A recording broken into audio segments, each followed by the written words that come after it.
The miracle doctor won't be a kept man. My heart belongs ashore. Chapter 11. He showed no fear even when he was facing someone as rich as Fabian. But then again, someone as idiotic as Fabian could not possibly win against someone who grew up in the mountains and learned to be as fierce as the creatures there. When Snow gave him no reply, Fabian was worried that Snow had misunderstood him, and he quickly said, "Snow, I really do love you." "I'm not trying to buy your love." You really do love her?" Kiran scoffed. "Of course," Fabian roared, "and this has nothing to do with you." "You don't just desire her?" Kiran asked with a smirk. Panic rose on Fabian's face. He did lust after Snow, and he wanted to sleep with her, but he could only stubbornly say, "No." Meanwhile, Snow cursed at Kiran for having no filter. How could he say something like that? Kiran suddenly took a step forward and swiftly searched around in Fabian's pocket. Then he retrieved a pillbox and shook it in the air. "What's this?" When the women saw it, they ducked their heads in embarrassment. When the men saw it, they looked away because they were worried other people would think they were taking such pills. Fabian froze. He had prepared this for the night he and Snow would spend together. He wanted to use it to impress Snow. With a teasing smirk, Kiran said, "You just don't desire her. You truly love her." I bought it for someone else." Fabian defended himself in a panic. "Oh my. You know some other man who needs this?" Kiran shouted, and pretended to be shocked. The crowd instantly fell silent. Many of the men instinctively covered their butts. The women widened their eyes in shock. Fabian liked men too? Fabian was dumbfounded. He could not offer any explanation that would get him out of this now. Kiran smiled while shaking the box. "You need pills because you love her? And why would you know another man who needs this?" Fabian's face turned pale, and he broke out in a cold sweat. "Do you like women or men?" Kiran suddenly demanded loudly. The crowd fell silent once again. Fabian's face twisted, but he still refused to give up and said, "Snow, don't listen to him. It's not true." Leave. I don't want to see you ever again." Snow dismissed him in annoyance and said coldly, "I'm already married, and this counts as harassment. I can call the police on you. I don't want to see this happen again." When Fabian saw that his meticulous plans had been obliterated by Kiran, he flew into a rage. In his exasperation, he ordered his bodyguards to attack Kiran. "Kill him!" Fabian's subordinates said nothing else. They charged at Kiran. Snow knew that Fabian's bodyguards were powerful fighters Fabian employed with an annual salary of millions of dollars. She wanted to stop them, but someone suddenly moved in front of her. Kiran arrived in front of Fabian with a cold sneer. Shocked, Fabian wanted to retreat, but Kiran lifted him with just one hand and threw him into the roses. "Ah!" Fabian screamed in pain. As for his bodyguards, before they could register what had happened and even help Fabian, they got knocked off their feet. They landed among the roses as well. Fabian had it the worst. While he did not land on the floor per se, the thorns hurt when they dug into his skin. Before he could recover from what had happened, his bodyguards landed on him. He vomited bile before he fainted. "Mr. Fabian!" His subordinates climbed to their feet, picked Fabian up, and ran. Snow sighed in relief. She already had enough of such proposals. Kiran then picked up the megaphone from the ground and pointed it at Xander Corporation. "Snow, Xander, you pig!" Chapter 12. Snow charged over like she had become the Flash and slapped her right hand over Kiran's mouth. She even threw herself into his arms. It became clear to Kiran that he had been toyed with. He also learned that this Snow Xander had been his fiancée all along, and she was also the one who sent him the picture. He also figured out that Harold and Snow had both set him up yesterday, which was why he had picked up the megaphone and began shouting. He was angry. As for attacking Fabian and his bodyguards just now, he had to do it. This was a family matter, and he would not allow Snow to cheat on him. Meanwhile, Snow had to stop Kiran from shouting. She would die of embarrassment if she did not. Kiran then remembered the month-long torment he went through and the nightmare he had on the train. He felt so frustrated that he wanted to scream, so he decided to do just that. He pulled down Snow's hand and immediately held her wrist so that he could shout. In a moment of desperation, Snow kissed Kiran. How bold! How proactive! How passionate! The onlookers had not left. They originally thought that Kiran was just a fake, but when they saw Snow kissing him, they were shocked. In the next second, they started shouting, "Kiss him!" Those cries rang loud and clear. Snow wanted to crawl into a hole and die, but she did manage to break free. She quickly hugged Kiran and gave him a pleading look. This was the first time a woman kissed Kiran, and he was stunned as he thought. Are all city women this bold? When Fabian heard the people clamoring for Snow to kiss Kiran, he opened his eyes and saw Snow kissing Kiran. He was so offended by the sight that he shouted, "Put me down!" The 4 bodyguards quickly put Fabian down, but just when he was about to go back, he suddenly saw a car parking near Kiran and Snow. A man dressed like a bodyguard came down with a marriage license. "Miss Snow, Mr. Harold asked me to deliver your marriage license." Marriage license? They had really gotten married? The crowd fell silent. Snow let go of Kiran to take the marriage license. She then waved it at the crowd. "This is my marriage license with Kiran." She was putting every ounce of her effort into sealing Kiran's mouth shut. They're really married. Look, they're smiling so happily. They're a match made in heaven. Once the crowd saw what was going on, they started piling praises on Kiran and Snow. Snow finally felt her worries fade away. There was no way Kiran would throw aside his sense of shame and continue calling her a morbidly obese, ugly woman. She was right. He did not. If he did, he would be admitting that he had just been kissed by someone he found ugly. Kiran did not have that sort of kink, thank you very much. However, he had one thought left in his mind. Divorce Snow. When Snow saw Kiran relenting, she said sweetly, "Let's go to the office. I need to tell you something." Office. Tell him something? Marriage license? Many people let their imaginations run wild. Some of them were even imagining Kiran and Snow doing the deed in the office. Fabian had been suppressing his rage and frustration, but he could no longer do it. He screamed in anger and misery. Then, in his rage, he coughed up blood and fell face forward. The 4 bodyguards quickly picked him up and sent him to the hospital. Snow dragged Kiran into her office. The moment they got inside, Kiran broke free from her grasp. Snow then dug her fingers into her hair, and it looked like she was about to go nuts. Rage burned in her eyes as she glared at Kiran, and she thought, "You petty asshole! You actually wanted to humiliate me in public?" Kiran could sense the rage in Snow's gaze, and he looked at her coldly. "Why did you lie to me and toy with me?" Since she was burning in rage, Snow immediately adopted an overbearing attitude now that they were alone in her office. "Because it amused me. What are you going to do about that?" Kiran wanted to yell at her. "It amused you? Do you have any idea just how traumatized I was by your picture?" "Humph. Well, aren't you fragile at heart?" Snow scoffed at him. "Did you and your grandfather trick me into getting married because you both knew I was here to cancel the engagement?" "What do you mean by that?" "You make it sound like I can't get married. Look at who came to propose to me. He was richer and more powerful than you are. I have plenty of admirers in Bayville. I don't need to worry about not being able to get married. You have plenty of admirers, huh? I'm not into someone like you. I want to cancel our engagement," Kiran said angrily. Snow glared at him. While she had no feelings for Kiran, she still felt hurt by what he said. Not into someone like her? All she did was send him a photoshopped picture of her. Why was he insisting on canceling their engagement? It was as if she was the frog prince and he was the princess. Are you an idiot? There's no engagement to cancel now. If we want to split up, we need to get a divorce. Snow stared at Kiran like he was mentally challenged. I know that we have to get a divorce, but we have to get through the procedure of canceling our engagement too. Kiran stubbornly insisted. Chapter 13. You want to cancel our engagement and then get a divorce, am I right? Snow asked with a sneer. Exactly. Snow was born blessed with everything. She had looks and smarts, and she was also a girl boss. She had never suffered such a huge blow before. If Harold had not threatened her with his heart condition yesterday, she would not have agreed to marry Kiran. And yet Kiran was so arrogantly demanding a divorce. How humiliating! She refused to take it lying down. She also liked it when Kiran warded off all her unwanted suitors. Even if they were to cancel their engagement and get a divorce, she should be the one asking for it.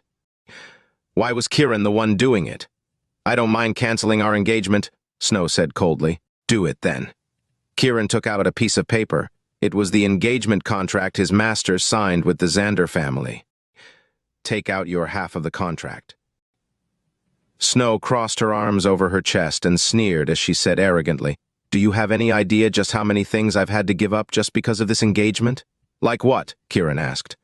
I didn't date anyone while I was a student, and I had to let plenty of good men slip through my grasp. Now, you want to cancel our engagement? How are you going to make it up to me? You want me to make it up to you? Kiran was stunned. Was she refusing to let him go? Of course. You have to pay up for making me waste my youth, don't you think? Snow scoffed. What sort of compensation do you want? Kiran only wanted to cancel their engagement and get a divorce. He did not want to have anything to do with Snow. Give me $10 million as compensation. If you give me the money, I'll be all right with canceling our engagement, said Snow with a sneer. $10 million? This is daylight robbery, Kiran said angrily. You saw how Fabian was willing to give me a limited edition Ferrari just now. That car cost $50 million, you know? I've waited for you for 23 years. $10 million isn't much. You little. But Kiran could not say anything else. He realized that she was making sense. Snow scoffed in her heart and thought, even if you want to cancel our engagement and get a divorce with me, I'm only going to let you do it after I make you suffer. Anger burned even more within her when she remembered how Kiran had called her ugly and morbidly obese. She had even lost her first kiss to him. Are you sure you'll cancel our engagement once I give you $10 million? Kiran asked. I swear it. But Snow was sneering. Clearly, she did not believe that he could do it. She was of the opinion that Kiran would have a hard time getting even $1,000, much less $10 million. All right, I'll get that money as soon as possible, and we'll cancel our engagement. But Kiran was confident he could do it. It's not easy getting a job in the city. Do you have a job here? If you don't, we have an open position for a security guard here. I'll give you an annual salary of $100,000, Snow said with a smile upon realizing that Kiran was accepting her condition. $100,000? I'll only be able to cancel our engagement in 100 years. Is that what you want? We won't even know if either of us will still be alive, Kiran said angrily. Having an annual salary of $100,000 as a security guard is already considered high, though if you don't want it, forget it. Snow became even more prideful and sat down in her chair. If you want to cancel our engagement, go earn money.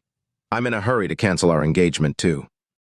Kiran seethed silently in anger and wanted to shout at Snow. Right then, Snow's phone rang. When she saw the caller ID, she hesitated for a moment before she answered with a dark expression. Miss Snow, I can't believe how insensible you've been. I'm surprised that you came to me asking for money. Have you lost your mind? A man's cold voice came through. Snow's expression turned even darker. Mr. Victor, I have here in black and white that you owe my company $50 million. I don't see anything wrong with my employees going to you to ask for money. Oh, there is a huge problem with that, Victor Ford, the CEO of Prospera Group, said with a snicker. What might that be? Snow asked. You weren't the one who came asking for money? Victor laughed and said, if you come and drink with me, I'll even give you the $10 million interest. How does that sound? You shameless bastard. Snow's face was red with rage. Xander Corporation was tight on funds at the moment.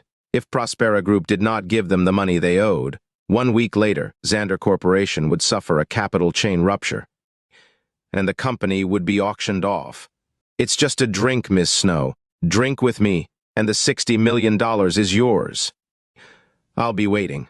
Ha ha. Victor laughed and hung up. Snow slammed her fist against the table. That pervert. Kiran heard everything, and his eyes lit up. Chapter 14. I'll help you collect the debt, but I want the interest. How does that sound? Kiran asked Snow. You... Snow was doubtful. Clearly, she did not think he could do it, but she immediately remembered how Kiran had moved so fast that she could not even see him. In a flash, he had thrown Fabian and the 4 bodyguards into the roses. He was indeed much stronger than her bodyguards. Then she remembered who Victor was, and she immediately shook her head. No, Victor Ford is a ruthless man. Plenty of people have to show him respect. Also, all of our previous debt collectors came back with broken legs after asking him for money. Snow regretted her words the moment they left her mouth. Why did she stop him? It would be even better if Victor could beat Kiran up. That way, Victor would even be taking revenge for Snow. You just don't want me to earn money and cancel the engagement, Kiran retorted in apparent displeasure. What? Snow nearly swore at him. Was he spitting on her kindness? Are you going to let me go? If you do, give me the contract. I'll get the money, but the interest is mine, Kiran insisted. Fennell, if you don't get it, get beaten up or get killed. Don't say I didn't warn you, Snow yelled angrily. Don't you worry about me, Kiran said readily. Snow made a call, and someone soon came over with the contract. Can you read? Snow asked. Kiran just gave her a look that said, Are you an idiot? Snow felt upset again. After looking around, Kiran picked up the pink cartoon mug on the table, got some water for himself, and chugged it down. Snow could only watch him in shock. That was her mug. Hey, that's my mug! Snow yelled angrily. Kiran was stunned. He did not swallow the mouthful of water in his mouth and started to use it to rinse his mouth instead. Then he ran to the trash can and spat it out. No wonder it tastes so weird and bad. It left such a bad aftertaste in my mouth. He put the mug down and left after slamming the door. In her shock, Snow finally realized what Kiran was saying. He was saying that there was a strange taste to her kiss. In her rage, she stared at the door. You bastard. My mouth tastes sweet, okay? While outside, Kiran smiled. Even though he was traumatized by Snow's photo, he had to admit that her kiss felt great and tasted sweet. When Kiran came out of Snow's office, everyone in the office treated him respectfully. After all, he was not a fake boyfriend or fake husband. He was Snow's legally married husband. As Kiran was passing by the security guard's booth, he asked him how much he earned per year. The security guard told him that his annual salary and bonus amounted to no more than $70,000. Kiran then rubbed his nose. Snow did not offer him less than the other security guards, but if he accepted her offer, he would never be able to cancel his engagement with her. And he simply could not stand being toyed with by another person. He became even more certain that he wanted to cancel his engagement with Snow. Then, he would divorce her. Since Kiran did not know Bayville well, he spent $2 to buy a map. Once he located Prospera Group, he walked there, not because he did not want to call for a cab, but because he only had less than $20 left. He did not have enough to pay for a cab. Besides, with his walking speed and the shortcuts he took, he could get there within 30 minutes. A cab would take the same amount of time to get there. When he reached Prospera Group's entrance, he looked up. It was a grand skyscraper with more than 10 floors. The car park was filled with cars. Even though Kiran could recognize none of them, they still looked beautiful. How could a company like this be unable to pay $50 million? Kiran smirked. He guessed that Victor Ford was bullying Snow because she was too docile for her own good. But he was the same. He was kind, and Harold had tricked him. Not only did he fail to cancel his engagement with Snow, but he even married her. Anyway, he would need to be overbearing if he wanted to get the money from Victor. Kiran walked up to the entrance and looked at the security guard standing under the parasol. Is this Prospera Group? When the security guard saw that Kiran was dressed in a branded suit and was handsome, he chose not to look down on him. So he nodded and said, That's right. Is Victor Ford the CEO? The security guard did not know why Kiran was here, so he continued nodding. Yes, I want to meet him. Kiran smiled and grabbed the parasol's shaft. You want to meet Mr. Ford? Do you know him? The security guard asked. I'm here to collect a debt, Kiran said with a bright smile. The security guard sucked in a deep breath and looked angry because Kiran had just toyed with him. You boss. Snap. Kiran tightened his hold over the shaft, and it snapped like a dried twig. Chapter 15. Terrified, the security guard covered his eyes, and his eyes were as wide as saucers. The shaft was made of steel and had a diameter of 8 centimeters. He had snapped it. Was Kiran even human? I'm just here to collect a debt. Please, let me through. Pretty please with a cherry on top? Kiran asked with a smile. The security guard was so terrified he could not speak. Kiran then walked in. When Kiran was more than 10 meters away from him, the security guard fell on his butt while staring at the snapped parasol shaft. What the hell just happened? Hearing the shocked cry, Kiran smiled. He had practiced medicine and martial arts for 20 years, and he was highly skilled in both. This was nothing to him. When Kiran stepped into the reception hall, he smoothed out his suit jacket. Since he was always handsome to begin with and was dressed in a branded suit, the receptionist went up to him with a smile. Hello, sir. How may I help you? I'm looking for Victor Ford. Kiran gave her an elegant and gentlemanly smile. The receptionist was so charmed that she nearly threw herself into Kiran's arms. She reflexively brought her legs close together. Is he not around? Kiran asked calmly. He's in office 777. The receptionist answered. Thank you. Kiran headed to the elevator. While waiting, he turned to the receptionist. Before your period, increase your intake of anti-inflammatory foods. After your period, increase your intake of ginger juice. That way, you won't suffer from cramps. The receptionist was stunned into silence. She covered her mouth and looked at Kiran as if she was seeing God. She was indeed suffering from period cramps. Kiran then took the elevator to the 7th floor. The 7th floor was quiet. Some people occasionally came out of their offices but soon went to other offices. Kiran reached office 777 and knocked on the door 3 times. No one answered, but Kiran just cocked his eyebrow in amusement. He started counting down 3 seconds in his heart. Then, he grabbed the door handle, tightened his hold over the knob, and it snapped. The initially locked door swung open. Ah! The man and woman in the office screamed. The woman quickly pulled her skirt down, and the man pulled his pants up. Kiran stared at the big, middle-aged man. He was panicking. Kiran smiled. Just so you know, I'm very accurate when it comes to counting down such things. I'm pretty sure I didn't stop you from having a good time. Who are you? Victor Ford, the middle-aged man, questioned him nervously. He was puzzled. Just now, he had locked the door before he got down to business with his secretary. How did this man come in? He looked at his secretary. Her face was red, and it looked like she was about to cry. Soon, Victor calmed down and picked up his phone to call security. Should I help you call in the people outside? I'm sure they're very interested in what you two were doing just now, Kiran asked with a smile. Victor was shocked by Kiran's composure. He was no ordinary man. With his hand around his phone, he leveled a sharp glare at Kiran. Who are you? Here. Kiran threw the contract at Victor. It landed on the table in front of him. Victor was dumbstruck. What great control. His gaze then landed on the contract. When he saw Xander Corporation's name on it, he was surprised again, but he soon calmed down. Did Xander Corporation hire you to collect money from us? Kiran nodded. They sure did. How much did they pay you? At that moment, Victor could already tell that Kiran was really strong. $10 million. Kiran showed him a finger. Victor sucked in a sharp breath. He was not expecting Xander Corporation to be so generous. Almost a second later, he laughed coldly. I'll give you $1 million if you go back and tell them I'm not paying. Not a bad idea. Kiran agreed to it readily. Victor sighed in relief and felt smug. How on earth did Xander Corporation manage to hire such an idiot? He wrote down a check for $1 million before handing it to Kiran.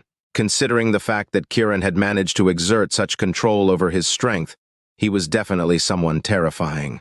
If they ended up fighting, Victor was the one who was going to end up with the short stick. He was not that dumb. It would be better for him to just bribe Kiran. Yes, he was very smart indeed. He was also internally laughing at Kiran's idiocy. He actually chose to take Victor's bribe of $1 million instead of the $10 million Xander Corporation offered. Kiran took the check and casted a cursory glance before he put it into his pocket and left. Victor and the secretary sighed in relief. They were even more certain that Kiran was an idiot. Once Kiran left, the secretary ran over to shut the door. At that moment, Kiran came in again. What else do you want? Victor asked in displeasure. I'm here to collect money for Xander Corporation again, Kiran said calmly. What? Victor was livid. He was the fool? Even so, Victor was angry. He grabbed the landline and made a call. Get over here. Chapter 16. Thud, thud, thud. Hurried footsteps rang out, and 4 fierce-looking brutes charged in. Mr. Victor! The 4 men stood straight and greeted Victor respectfully. Beat him up and feed him to the sharks, Victor shouted and pointed at Kiran. The 4 men looked at Kiran. He appeared to be a stereotypical rich man, just a little fairer. In fact, he was quite the pretty boy. One of the men stepped forward with a dark expression and a cold sneer. How dare you make Mr. Victor angry? Die! Another stepped forward. Apologize to Mr. Victor right now, and we'll give you a quick death. The other 2 advanced as well. They clenched their fists and cracked their knuckles. The 4 men were incredibly imposing, and they looked at Kiran as if he was already a dead man. The secretary gave Kiran a disdainful look. What an idiot. She sat down on Victor's lap and leaned into his embrace. Victor hugged her waist and patted her butt. If Snow comes here and sits on my lap, I'll give you the money, and you can leave with your life intact as well. He wanted Snow to sit on his lap. The relaxed look on Kiran's face vanished, and he glared at Victor fiercely. Victor wanted Kiran's fake wife to cheat on him? He had a death wish. What's wrong? Don't like it, Victor snickered. Mr. Victor, he must have fallen for Snow Xander as well after she slept with him. He's probably jealous now, the secretary said coquettishly. I see. Snow Xander is a bitch too, huh? Victor laughed. The 4 security guards laughed as well. Kiran's expression turned as dark as a thundercloud. You're going to have to pay more than $60 million today. What did you say? Victor sounded like he just heard a hilarious joke. You're about to die and you still want money? Kiran extended a finger. Yes, but that's not all. I want $100 million from you. 100 million? Ha-ha. Is Xander Corporation really that poor? Victor laughed and looked at the 4 security guards. Shut his mouth. Screw you, die! The 4 men shouted and swung their fists in Kiran's direction. Kiran did not care. Just when their fists were about to land on him, he took a step forward with his left foot.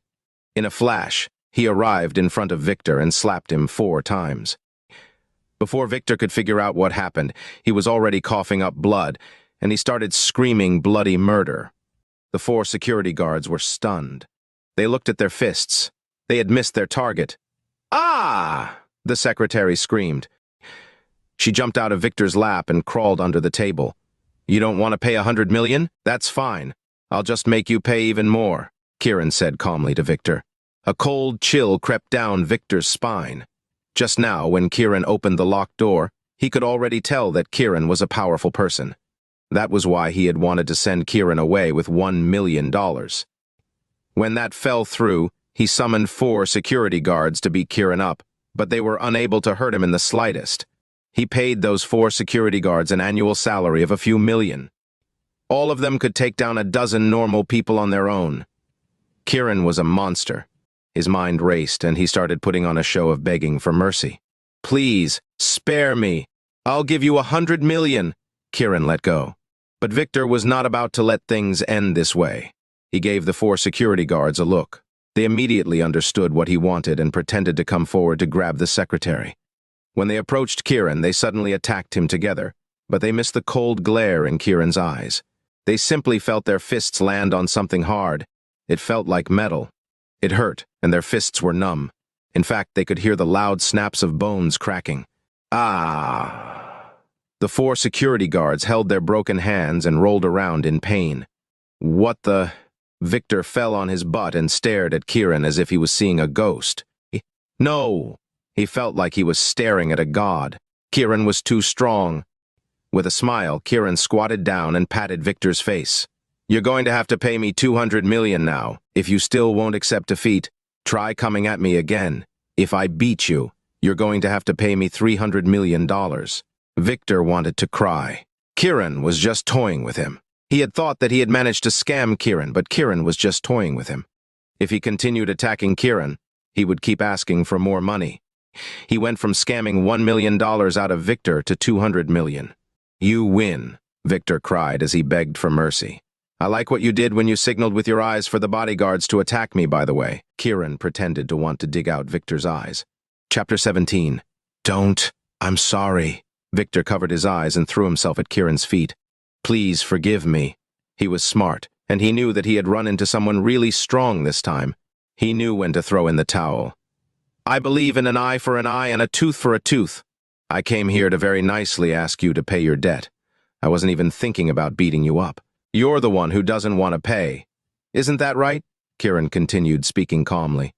Victor immediately felt his heart sink to his stomach. I'll give you $200 million right now. Your attitude is going to decide how much you owe me.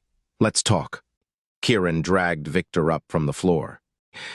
He also swung his hand down on the wailing security guards' napes. They fainted. Then he looked at the secretary. Her knees buckled, and she fell unconscious. Victor became even more terrified, and his face was as pale as a sheet. What did Kiran want to say? What do you mean by Xander Corporation being poor? Kiran sat in Victor's chair. Victor put his arms by his side like he was Kiran's lackey and said with cold sweat pooling on his face, "The three big families of Bayville have been buying over other businesses. The businesses that refuse to be bought over are being forced into bankruptcy. Xander Corporation is quite a large corporation, but it can't compare to the three big families. They want to buy over Xander Corporation and asked me not to return the debt. They also asked the banks not to offer Xander Corporation any loans. Within a week, Xander Corporation will be auctioned off if they can't pay back the $3 billion they owe the banks." Victor snuck a look at Kiran's reaction after he said this. "Continue," Kiran said calmly. He had just arrived at Bayville and did not understand the workings of the city. When Harold learned who Kiran was yesterday and realized that he wanted to cancel his engagement with Snow, he wanted him to marry her anyway. He even openly delivered their marriage license. All this made Kiran realize that Harold had his own reasons for doing this. He was trying to puzzle out the reason. That was all. Even if he was angry at Snow and was definitely going to divorce her, he would also help the Xander family through difficult times if they were in trouble. After all, Kiran's master was an aloof and prideful man. Few people could gain his fancy. If he had arranged a marriage between Kiran and Snow, then it meant that he acknowledged the Xander family. This was also why Kiran had kept a low profile from the moment he came here and still treated the Xander family calmly. Victor did not know what Kiran was thinking about and continued, 20 years ago, the York family was the greatest family in Bayville. At that time, the Xander family was affiliated with the York family. Later on, the York family was suddenly destroyed and the three big families were formed after that. Their foundations were not stable in the beginning and they never did anything too flashy. Instead, they chose to keep a low profile while they developed their businesses.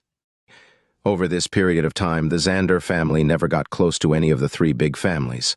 Instead, they showed signs of wanting to surpass the three families. This is why the three families have always wanted to buy over Xander Corporation. Their goals are especially clear now. The Fabian family wants Snow Xander, the Quinn family wants Xander Corporation, and the Marsh family wants Xander Corporation's Bayville Dragon's Mount. Due to his fear, Victor told Kiran everything he knew. Kiran pitied the Xander family when he heard this. They were surrounded by trouble. Then, he remembered Snow and scoffed.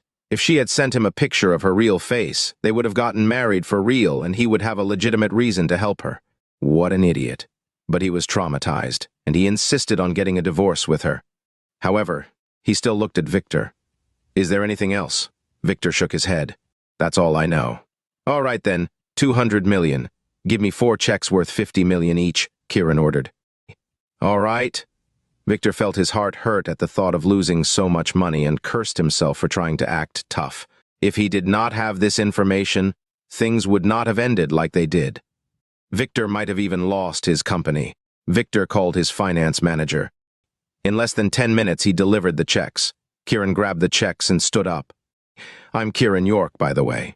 He then left. Victor could sense danger looming around the corner. He could even sense that Bayville was about to change. Chapter 18. Snow paced up and down in her office. Victor was a ruthless man, so she was worried about Kiran. She wanted to call Kiran to come back, only to remember that she did not know his contact number. "Why don't you even have a phone, you stupid country bumpkin? You even went asking for money like an idiot. Serves you right if Victor kills you. Bastard." Due to her anxiety, Snow started cursing under her breath. Then she heard the door opening. "Bella, any word from Prospera Group?" "Kiran is still." "You stupid country bumpkin idiot bastard." Kiran walked into the office while saying those words. "You're back." Snow stared at Kiran. She seemed to be checking that his limbs were all intact and accounted for. In the next second, her face turned red. Kiran had heard what she said. Feeling ashamed, she said, It's done." Kiran interrupted her and handed her a check worth $50 million. Snow's eyes flew wide open, as if she just saw a monster. She could not figure out how Kiran managed to do it. In her disbelief, she asked for verification. "Victor Ford actually gave you money?" "He gave me this." Kiran knew very well that Victor would not lie to him unless he wanted to die. Snow took the check. "He actually gave you the money." Her mouth was wide open in shock, but Kiran did not care what she was thinking. He said calmly, "I've got the $10 million as well. We're canceling our engagement right now." Snow's joy faded away. "You..." The thought of canceling their engagement made anger burn within her core. Even if you have the $10 million, we can't cancel our engagement. Why not? Kiran became worked up. That $10 million is compensation for my first kiss, Snow scoffed in her heart. She would not allow him to cancel their engagement so easily. She had to make him as miserable as possible and make him ward off all of her admirers. Then, she would be the one talking about canceling their engagement and getting a divorce. She would not let him be the one asking for those things. A kiss for $10 million? Kiran's eyes flew wide open. He felt she was scamming him. It's not as if I'm asking for $100 million, Snow said pridefully. Kiran smirked coldly. One kiss is worth $10 million, huh? That's right. Snow thought that Kiran was admitting defeat and replied arrogantly. Suddenly, Kiran stepped forward and grabbed Snow. He then kissed her. Mmm. Snow's mind went blank. She let out a grunt in surprise and wanted to push Kiran away, but she ended up even more trapped in his embrace. Kiran felt even angrier. She was the one who forced a kiss on him while they were at the entrance. And he had to pay her $10 million for that?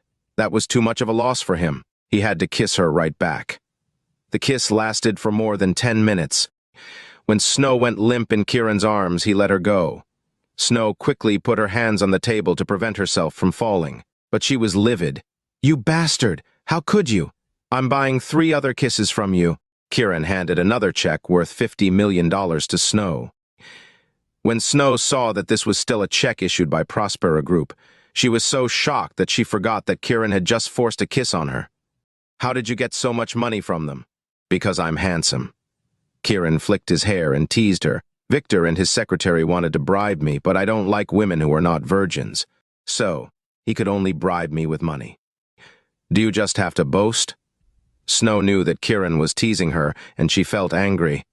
Look, he even gave me $1 million so I can get myself a sugar baby. He pulled out the $1 million check like he was performing a magic trick. Snow was utterly dumbstruck when she saw that it was still a check issued by Prospera Group.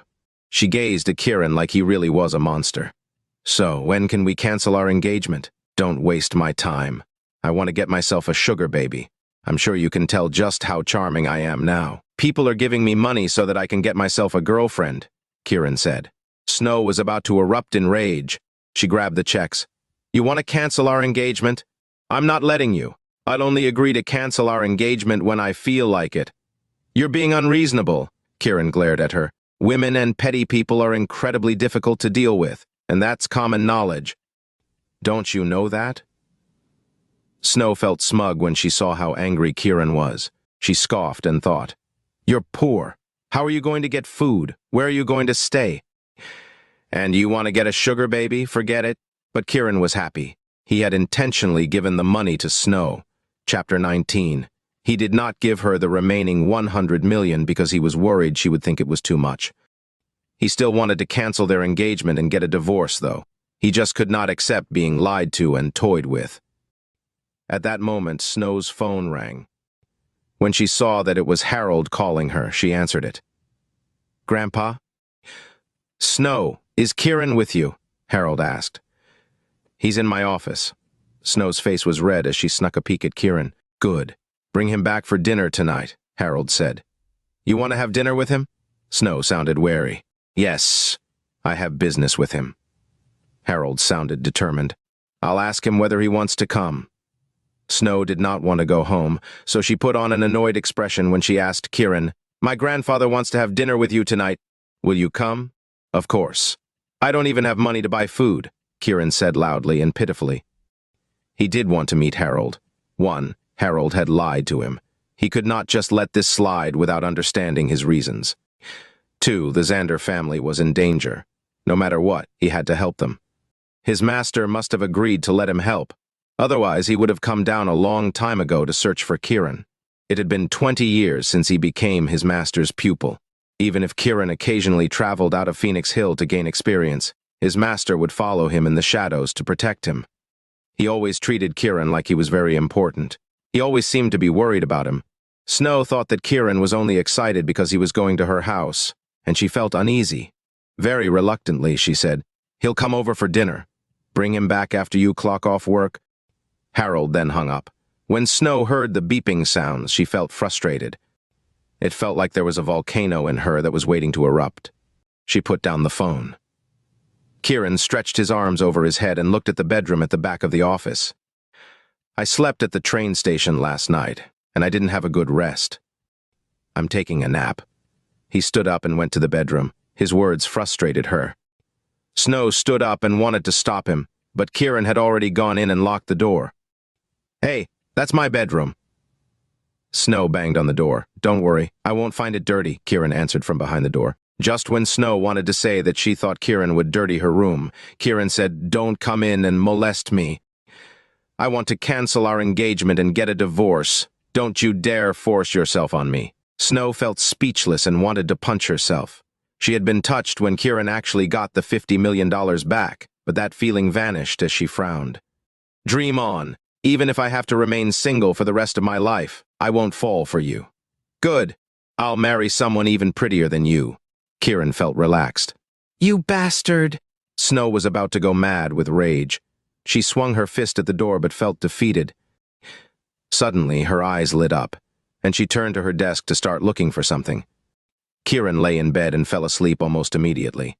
Fabian was hospitalized at Bayville Hospital. At present, he lay in bed while practically naked. His entire body was covered in puncture wounds left by the thorns. What he did not know was that Kiran had held back. If he had used a little more strength when he threw the 4 security guards at him, Fabian would have either died or had most of his bones broken. "Have you figured out who he is yet?" Fabian asked his subordinate. "He arrived in Bayville yesterday and saved Mr. Harold on the train." "Because of that, he married Snow Xander," his subordinate replied. "Is he an idiot? Why would he let Snow marry someone like that?" Fabian roared in rage. He's no ordinary man. He went to collect money from Prospera Group today and broke the hands of Victor Ford's bodyguards. Victor Ford gave him $200 million even though he only owes Xander Corporation $50 million, his subordinate reported. "What? Is he an idiot too?" Fabian's face twisted in anger. "Victor Ford is currently looking around for people to kill this guy," his subordinate said. "Tell them that I'll be paying," Fabian hissed with an expression of determination. "That's a smart move. You'll be able to get a lot more people to help you that way." His subordinate praised him. "Make the arrangements. Have glorious securities employees kill Kiran York." Viciousness flashed in Fabian's eyes. "All right." His subordinate left to make arrangements. Fabian stared at the ceiling. "Screw you, you're just a country bumpkin and you dare steal the woman I like? Die." Kiran did not know this. He was still sleeping. Snow opened the door with a key and walked in. Chapter 20. Kiran was deep in sleep and in a truly relaxed state, which was why he did not hear the door opening. The room was filled with a sweet scent, and the blankets were filled with Snow's scent as well, which made him feel at home. Even if he wanted to cancel their engagement and divorce her, he did like the room. Snow smiled smugly, and her eyes crinkled in amusement. In her hands was a photo that she intended to torment Kiran with. The photo was the photoshopped photo of her that traumatized Kiran. She went to Kiran's side and knelt down on the bed before placing the photo around 10 centimeters away from his face. Then, she nudged him. Kiran was dreaming. In his dreams, Snow was kissing him. If he were less angry at her, he would not mind having her as his wife. After all, she was gorgeous. Just when he wanted to respond to her kiss, he felt someone touching him, and his eyes flew wide open. He was just in time to see the nightmarish face that plagued his nightmares. More importantly, that face was closing in on him. It was about to kiss him. Eck! The remainder of the dream fled from Kiran's mind, and he shot up from the bed. Instinctively, he shoved at the face, but he just ended up hitting the photo. However, since he used a lot of strength to push the photo away, he ended up making Snow fall on the bed. "Eep," Snow cried when she fell. Kiran could already tell at this point that he had almost been kissed by a photo. When he saw Snow fall on the bed, he knew that she had been pranking him. Again, in his anger, he pinned her down. Snow had not calmed down from the shock of falling. Meanwhile, Kiran was still thinking about his dream, so he kissed Snow. Even if he wanted to cancel their engagement and get a divorce, it would not stop him from kissing Snow as punishment. Snow wanted to fight back, but the kiss just turned her mind blank. She wanted to push him away, but she was not as strong as Kiran. Even so, she struggled against him. Suddenly, she felt something strange poking at her, and it made her go stiff with helplessness. Kiran also sensed a certain part of him reacting, and he jumped off the bed. At the same time, he started trying to talk some sense into his own head. I'm not reacting this way just because Snow is pretty. But Snow's face was red, and her eyes were enchanting and charming. She looked like a ripe tomato, and he wanted to eat her up. You pervert! When Snow finally regained some of her strength, she yelled at Kiran. You're the pervert. I locked the door, but you came in. Were you thinking about molesting me? I'm telling you, even if you do, I'm still going to cancel our engagement and divorce you. I refuse to be your husband. Whenever Kiran thought of the photo, he felt angry. He felt even angrier when he saw it again in person. Snow was just as livid. Kiran made it sound like she was molesting him. Who's the bastard who kissed me just now? When Kiran heard her mention the kiss, he grinned and stared at Snow. I should kiss you one more time. You. Snow moved back in fright. You lost the remaining $30 million after that kiss. It's $30 million for a kiss now. Kiran widened his eyes. Snow felt frustrated as she thought. You bastard! That wasn't a kiss just now. What do you think that lower half of yours was doing? $30 million is already considered cheap. Kiran cocked his eyebrow in amusement. That's strange. What do you mean? Snow asked.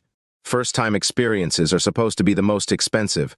So what makes you so different that kissing you again costs even more than the first time? Die. Snow flew into a rage and threw a pillow at Kiran. She thought, You bastard! How dare you compare me to a prostitute? Kiran grabbed it and put on a contemplative expression.